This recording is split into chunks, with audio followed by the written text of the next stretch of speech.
Good morning students. Last class में हम लोगों ने हार्ट के स्ट्रक्चर को स्टडी किया था, उसके डिफरेंट पार्ट्स की लेबलिंग हमने की थी। ठीक है, अब आज जो है हम लोग वहाँ से कंटिन्यू करते हैं।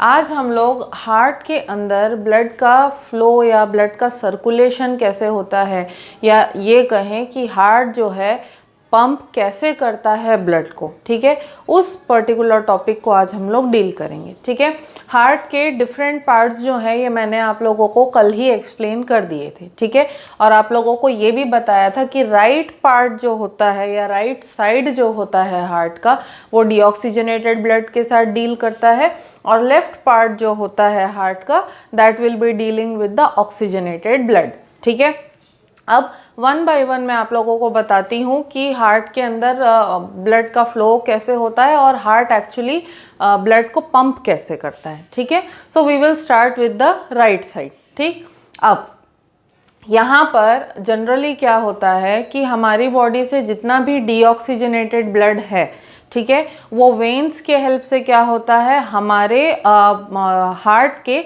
राइट साइड में बेसिकली एंटर करता है। ठीक है, तो बॉडी का जितना भी डीऑक्सीजनेटेड ब्लड है वो डिफरेंट वेन्स होते हैं, वेन्यूल्स होते हैं, उन सब के थ्रू कलेक्ट होता हुआ, ठीक है, कहाँ तक आता है, हमारे हार्ट तक आता है। ठीक है, अब हार्ट में भी डीऑक्सीजनेटेड ब्लड की एंट्री के लिए दो एंट्री पॉइंट्स होते हैं। ठीक है, पहला एंट्री पॉइंट होता है इंफीरियर वीना कावा।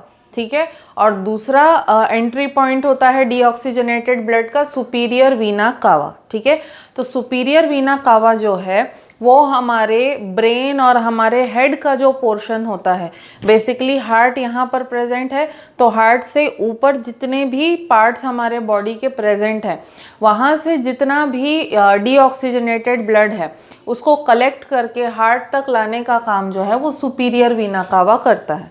ठीक है, और हार्ट के लेवल से नीचे हमारे बॉडी के जितने पार्ट्स हैं वहाँ पर से डीऑक्सीजनेटेड ब्लड को कलेक्ट करके हार्ट तक लाने का काम जो है इंफीरियर वीना कावा करता है।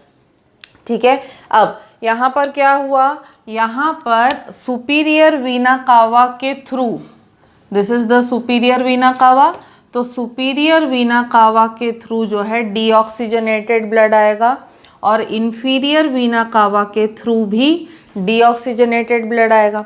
सुपीरियर वीना कावा हेड वाले पार्ट से डीऑक्सीजनेटेड ब्लड लाएगा, और इंफीरियर वीना कावा है जो वो रेस्ट ऑफ द बॉडी से डीऑक्सीजनेटेड ब्लड लाएगा।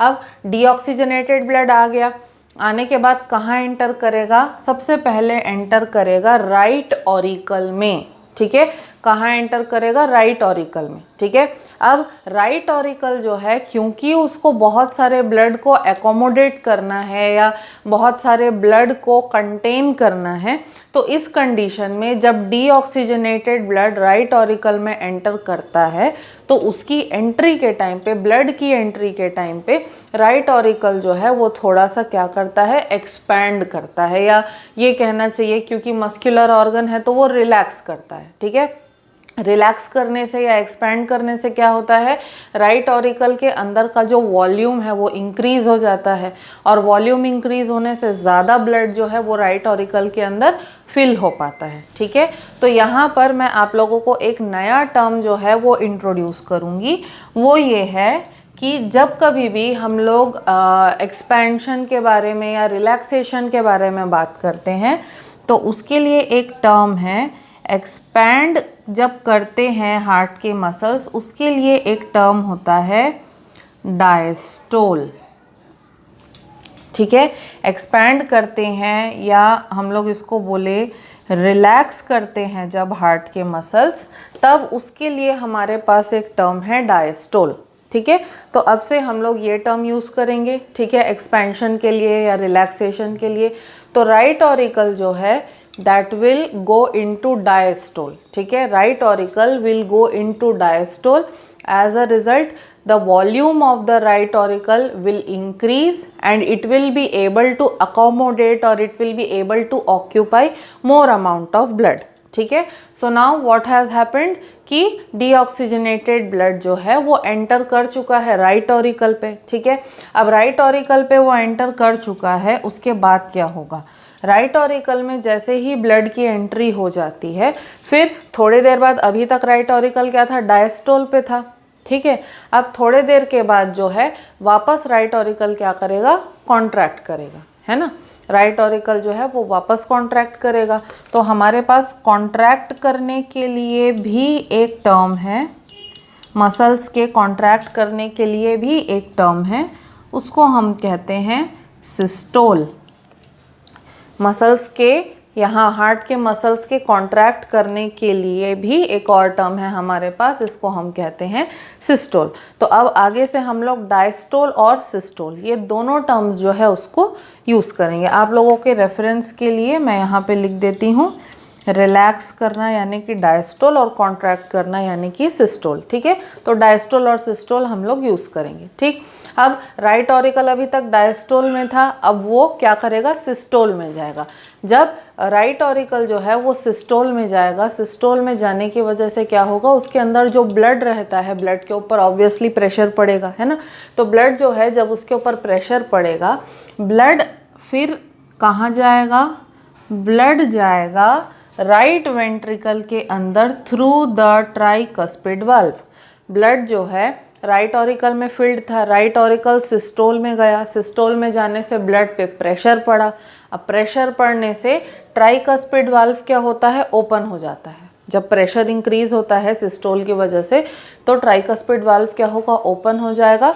और वाल्व के ओपन होते ही राइट ऑरिकल से जो ब्लड है वो एकदम फोर्स के साथ, एकदम स्पीड के साथ जो है कहाँ पर एंटर करेगा, राइट वेंट्रिकल में एंटर करेगा। और जैसे ही ब्लड जो है वो राइट वेंट्रिकल में एंटर करेगा, इमीडिएटली ट्राइकस्पिड वाल्व जो है वो बंद हो जाएगा, ठीक है।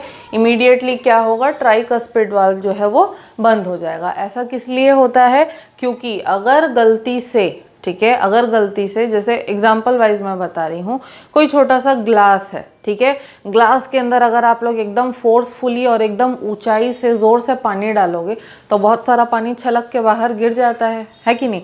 तो वही चीज़ यहाँ पे भी हो सकती है कि राइट वेंट्रिकल में क्योंकि बहुत फोर्सफुली ब्लड आता है, तो ज़्यादा तेज़ी से ब्लड जाने की वजह से वो वापस राइट ऑरिकल के अंदर जा सकता है ना। तो इससे क्या होगा, हमको ही नुकसान होगा, हमारी बॉडी को ही ब्लड को ट्रांसपोर्ट करने में प्रॉब्लम आएगी। तो उससे बचने के लिए क्या होता है, जैसे ही राइट ऑरिकल से ब्लड राइट वेंट्रिकल में एंटर करता है ट्राइकस्पिड वाल्व के थ्रू, ट्राइकस्पिड वाल्व जो है वो इमीडिएटली क्लोज हो जाता है, सो दैट ब्लड का बैक फ्लो ना हो सके राइट ऑरिकल के अंदर, ठीक है। ब्लड का बैक फ्लो राइट ऑरिकल में वापस ना हो सके, उससे बचने के लिए ट्राइकस्पिड वाल्व जो है वो इमीडिएटली क्लोज हो जाता है, ठीक है। अब राइट वेंट्रिकल में जब ब्लड एंटर करने वाला होता है, ठीक है, तब राइट वेंट्रिकल भी डायस्टोल में जाता है, ठीक है, क्योंकि इतना सारा ब्लड अगर उसको अपने अंदर ऑक्यूपाई करना है तो उसको स्पेस की ज़रूरत तो पड़ेगी। तो जब राइट वेंट्रिकल के अंदर ब्लड एंटर करता है तब राइट वेंट्रिकल भी डायस्टोल में जाता है, ठीक है। अब राइट वेंट्रिकल जो है उसके अंदर ब्लड फिल हो गया, ठीक है। अब राइट वेंट्रिकल क्या था, डायस्टोल में था। अब राइट वेंट्रिकल से जो है आगे कहाँ जाएगा ब्लड, ठीक है। राइट वेंट्रिकल जो है डायस्टोल के बाद वापस किस में जाता है, सिस्टोल में जाता है, ठीक है। तो जब राइट वेंट्रिकल सिस्टोल में जाएगा, ब्लड पे प्रेशर पड़ेगा, है ना। तो ये ब्लड जो है ये कहाँ पे जाता है, ये जाता है पल्मोनरी आर्टरी पे, ठीक है।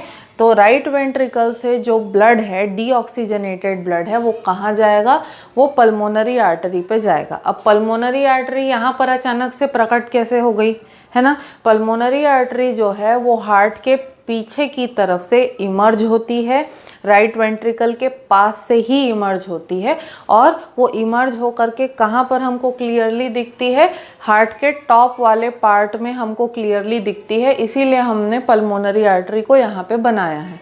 तो ऐसा मत सोचना कि वो अचानक से प्रकट हो गई है, वो राइट वेंट्रिकल से ही कनेक्टेड है पीछे की तरफ से। तो हम लोग यहाँ 3D व्यू दिखा नहीं सकते, इसीलिए मैंने ऐसे यहाँ पर ड्रॉ किया हुआ है।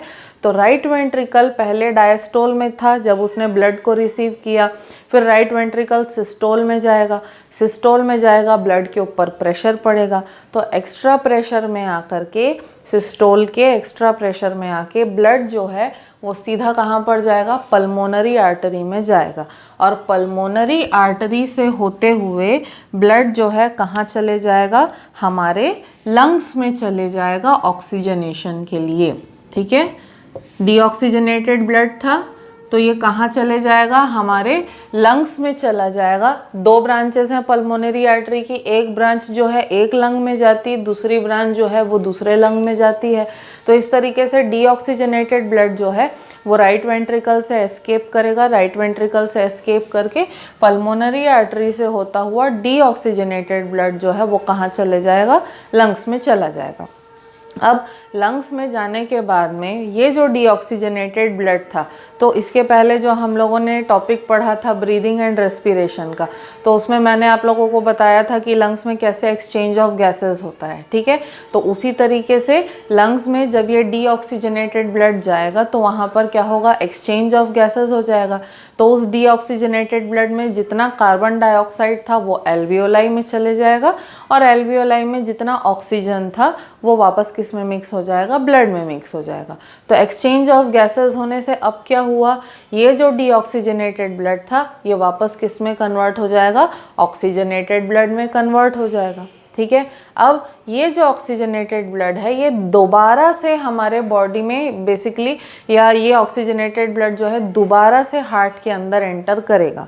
कहाँ से एंटर करेगा, जब लंग्स के अंदर सेकेंड टाइम ऑक्सीजनेशन का प्रोसेस होता है। ठीक है, तो ऑक्सीजनेशन का प्रोसेस हो जाने के बाद में जो ऑक्सीजनेटेड ब्लड है, ठीक है, ऑक्सीजन रिच और ऑक्सीजनेटेड ब्लड है, वो पल्मोनरी वेन से होते हुए कहाँ पर एंटर करेगा, लेफ्ट ऑरिकल में एंटर करेगा। तो लंग्स से ऑक्सीजनेटेड ब्लड आएगा, ऑक्सीजनेटेड ब्लड जो है वो आ करके पल्मोनरी वेन्स से होता हुआ, पल्मोनरी वेन यहाँ पे मैंने दिखाया है आपको, पल्मोनरी वेन से होते हुए ऑक्सीजनेटेड ब्लड जो है वो कहाँ जाएगा, लेफ्ट ऑरिकल में एंटर करेगा। क्लियर है। अब लेफ्ट ऑरिकल जो है ब्लड को रिसीव करने के टाइम पे किस पे रहेगा, डायस्टोल पे रहेगा। ठीक है, ब्लड को रिसीव करने के टाइम पे ऑक्सीजनेटेड ब्लड को रिसीव करने के लिए लेफ्ट ऑरिकल जो है वो किस में जाएगा, डायस्टोल में जाएगा, यानी कि रिलैक्स करेगा। ठीक है, अब लेफ्ट ऑरिकल ने क्या किया, रिलैक्स किया, डायस्टोल पे गया, ब्लड को रिसीव किया। डायस्टोल पे जाने के बाद फिर वो सिस्टोल पे भी जाएगा। तो ब्लड को रिसीव करने के बाद में लेफ्ट ऑरिकल जो है वो किस पे जाएगा, वो सिस्टोल पे जाएगा, वापस से कॉन्ट्रैक्ट करेगा। ठीक है, तो जब लेफ्ट ऑरिकल कॉन्ट्रैक्ट करेगा, सिस्टोल में जाएगा, तब क्या होगा, ये जो बाइकस्पिड या मिट्रल वाल्व है ये ओपन करेगा। ठीक है, अब बाइकस्पिड वाल्व या मिट्रल वाल्व जैसे ही ओपन होगा तो लेफ्ट ऑरिकल के अंदर में जितना भी ब्लड था वो वाल्व से होता हुआ, बाइकस्पिड वाल्व से होता हुआ कहाँ पर एंटर करेगा, लेफ्ट वेंट्रिकल में एंटर करेगा। ठीक है, अब बाइकस्पिड वाल्व या मिट्रल वाल्व से होते हुए ब्लड जो है कहाँ पर आया, लेफ्ट वेंट्रिकल में आया। तो लेफ्ट वेंट्रिकल को ब्लड रिसीव करना है तो वो वापस किस में जाएगा, लेफ्ट वेंट्रिकल भी डायस्टोल में जाएगा। ठीक है, अब लेफ्ट वेंट्रिकल जो है उसने डायस्टोल किया, उसने ब्लड रिसीव किया, तो डायस्टोल करने के बाद वो सिस्टोल में भी जाएगा। तो जब लेफ्ट वेंट्रिकल सिस्टोल में जाता है, कॉन्ट्रैक्ट करता है, तो लेफ्ट वेंट्रिकल से कनेक्टेड एक मेजर आर्टरी होती है हमारी बॉडी की। लेफ्ट वेंट्रिकल से कनेक्टेड एक मेजर आर्टरी हमारी बॉडी में होती है, उस आर्टरी का नाम होता है एओर्टा। ठीक है, अब लेफ्ट वेंट्रिकल से ये जो एओर्टा कनेक्टेड है, ठीक है, एओर्टा क्या करता है, ऑक्सीजनेटेड ब्लड को हमारे पूरे बॉडी पार्ट्स में डिस्ट्रीब्यूट करने का, ट्रांसपोर्ट करने का काम करता है।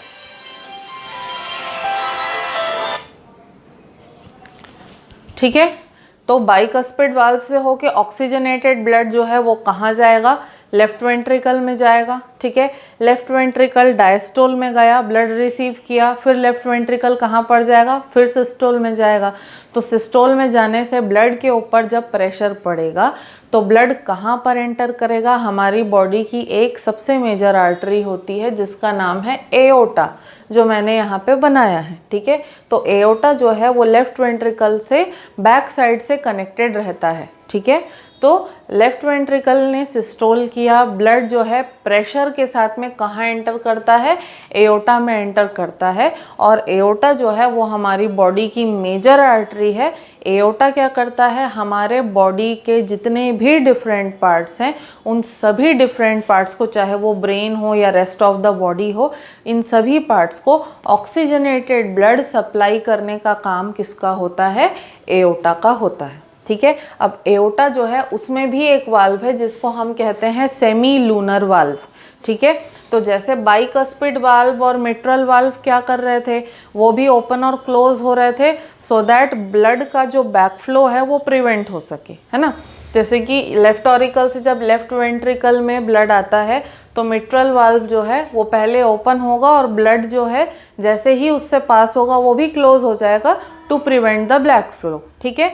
वैसे ही लेफ्ट वेंट्रिकल से जब ब्लड जो है एओर्टा के थ्रू बाहर निकलता है तो एओर्टा में भी सेमी लूनर वाल्व होता है। तो सेमी लूनर वाल्व जो है पहले ब्लड को पास होने देगा, ओपन रहेगा, और जैसे ही ब्लड उससे पास होता है वो इमीडिएटली क्लोज हो जाता है, अगेन ब्लड के बैक फ्लो को प्रिवेंट करने के लिए, ठीक है। तो एओर्टा से फाइनली जो ऑक्सीजनेटेड ब्लड है वो हमारे बॉडी के डिफरेंट पार्ट्स पे जाता है और वहाँ पर बॉडी के जितने भी टिश्यूज़ या बॉडी के सेल्स होते हैं उनको ब्लड सप्लाई करता है, ऑक्सीजन सप्लाई करता है।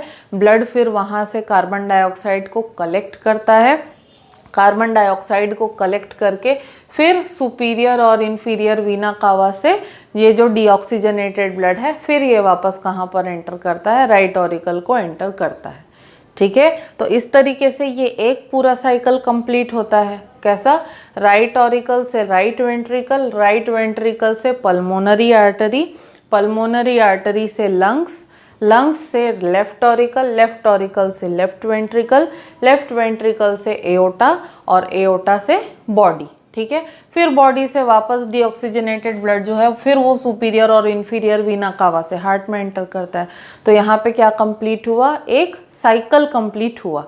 यही जो साइकिल होता है ब्लड के एंट्री और एग्जिट का हार्ट के अंदर ब्लड की एंट्री और एग्जिट का, ये जो पूरा साइकिल होता है इसी साइकिल को हम लोग कहते हैं कार्डियक साइकिल, ठीक है। इसी साइकिल को हम लोग क्या कहते हैं, कार्डियक साइकिल कहते हैं, ठीक है। अब एक कार्डियक साइकिल जो है इसमें क्या रहेगा, इसमें जैसे कि हम लोगों ने डायस्टोल और सिस्टोल के बारे में बात किया, ठीक है। तो एक डायस्टोल और एक सिस्टोल को मिला करके एक कार्डियक साइकिल बनेगा।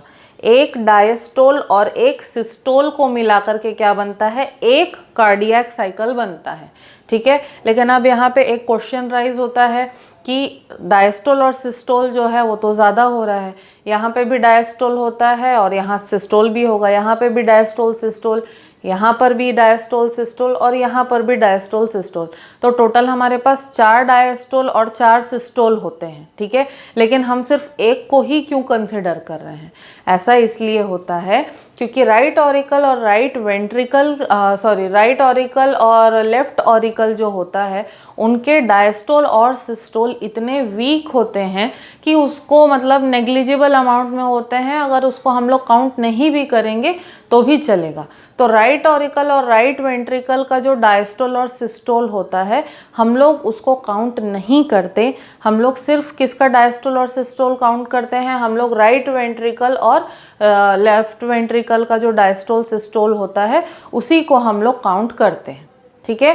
तो राइट वेंट्रिकल और लेफ्ट वेंट्रिकल का जो डायस्टोल और सिस्टोल होता है सिर्फ उसी को हम लोग काउंट करते हैं। तो इन दोनों का एक साथ डायस्टोल होगा और सिस्टोल भी एक साथ ही होता है। तो क्योंकि दोनों का डायस्टोल एक साथ होता है और दोनों का सिस्टोल भी एक साथ होता है, इसीलिए हम लोग एक डायस्टोल और एक सिस्टोल ही मान करके चलते हैं, ठीक है। और एक डायस्टोल और एक सिस्टोल को मिला करके ही एक कार्डियक साइकिल बनता है, ठीक है। तो कार्डियक साइकिल के अंदर हम लोग सिर्फ कौन सा डायस्टोल सिस्टोल कंसिडर करते हैं, लेफ्ट वेंट्रिकल और राइट वेंट्रिकल का, क्योंकि लेफ्ट और राइट दोनों वेंट्रिकल में डायस्टोल भी एक साथ चलता है और सिस्टोल भी एक साथ चलता है, इसीलिए दोनों को कुल मिला करके एक डायस्टोल और एक सिस्टोल ही माना जाता है।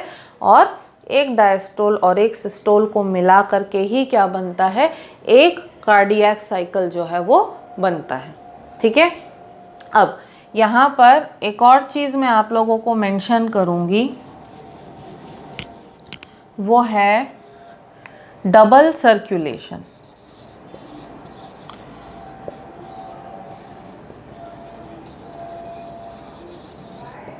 क्या है, डबल सर्कुलेशन, ठीक। अब मैंने आप लोगों को कल की क्लास में ही बताया था कि हम लोग, हमारा जो हार्ट होता है उसमें 2 पंप्स होते हैं, ठीक है।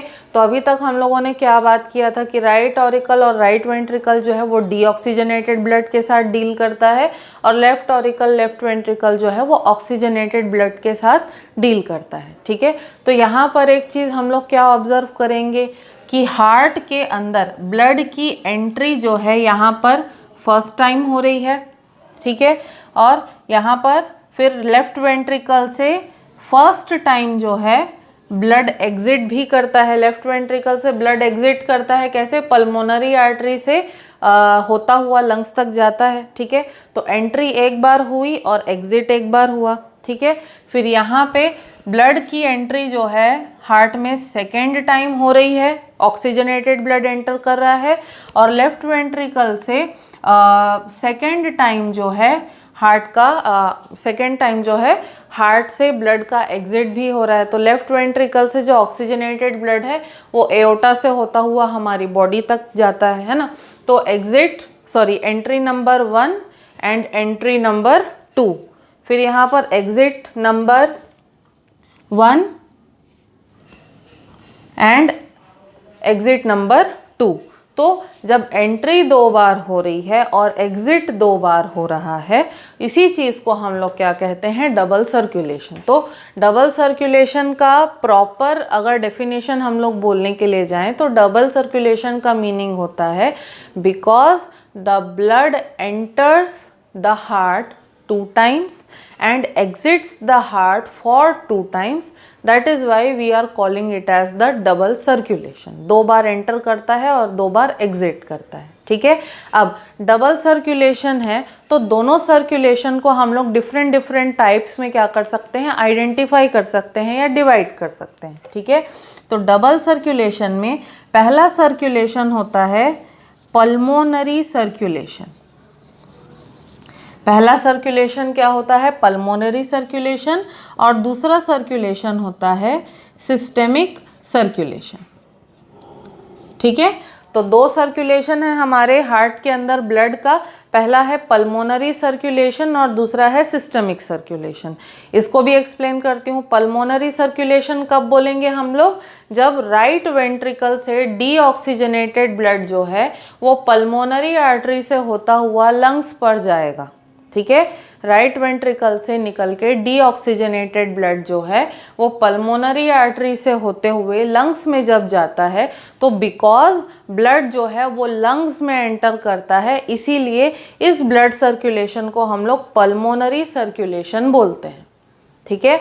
राइट वेंट्रिकल से ब्लड निकल के लंग्स में जा रहा है, पल्मोनरी सर्कुलेशन हम लोग इसीलिए बोलते हैं। तो मैंने आप लोगों को पहले भी बताया था, लंग्स से रिलेटेड कभी भी कोई टर्मिनोलॉजी यूज़ होगी तो वो पल्मोनरी होगी। तो ब्लड की एंट्री कहाँ हो रही है, लंग्स में हो रही है, इसीलिए हम लोग उसको पल्मोनरी सर्कुलेशन बोलते हैं, ठीक है।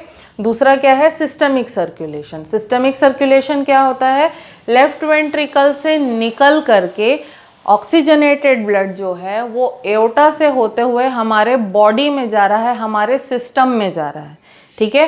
तो बॉडी में या सिस्टम में जाने की वजह से यहाँ पर जो सर्कुलेशन होता है, लेफ्ट ऑरिकल और लेफ्ट वेंट्रिकल में जो सर्कुलेशन होता है उसको हम लोग सिस्टमिक सर्कुलेशन बोलते हैं, ठीक है। तो एक बार ब्लड जब ऑक्सीजनेशन के लिए लंग्स में जाता है तो उस सर्कुलेशन को पल्मोनरी सर्कुलेशन बोलते हैं, और ऑक्सीजनेटेड ब्लड जो है वो हार्ट से निकल के हमारे बॉडी के सिस्टम तक जाता है, डिफरेंट सिस्टम्स तक जाता है। इसीलिए ये जो सेकंड सर्कुलेशन होता है उसको हम लोग सिस्टमिक सर्कुलेशन बोलते हैं। तो इस तरीके से, क्योंकि पल्मोनरी और सिस्टमिक दो तरीके के सर्कुलेशन होते हैं हमारी बॉडी में, इसीलिए हमारे हार्ट में हम कहते हैं कि हमेशा डबल सर्कुलेशन होता है। ठीक है। तो I hope that this particular topic is clear to you all. अगर इस टॉपिक में कोई भी डाउट है आप लोगों को तो प्लीज़ डू आस्क। मैं इस पर्टिकुलर टॉपिक से रिलेटेड फ्लो चार्ट्स और इस पर्टिकुलर टॉपिक से रिलेटेड जो भी डेफिनेशंस हैं उनको वीडियो के साथ साथ आपको प्रोवाइड करूँगी।